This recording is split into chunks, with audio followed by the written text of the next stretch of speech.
Ek het soos 'n bittersoet gevoel in my oor vanaand. Jammer dat dit nou nie so uitgewerk het nie, maar ek wens jou regtig alles van die beste toe en wees net altyd die Anuska wat ek hierdie week leer ken het.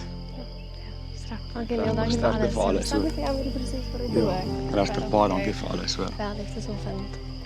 Oké.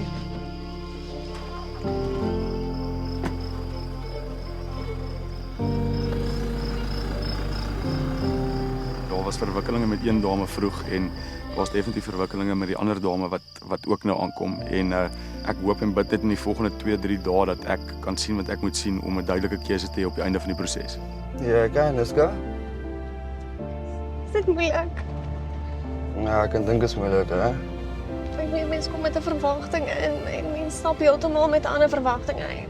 Ek kon nie lekker vir myself 'n lyn trek en 'n antwoord kry of ons gaan werk hier. Baie dankie.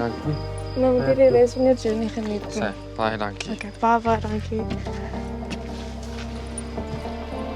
Ek dink die res van die week gaan nou meer halfdaag oorgaan na 'n hartsbesluit toe as om net op 'n gut feeling of 'n kopding te oordeel.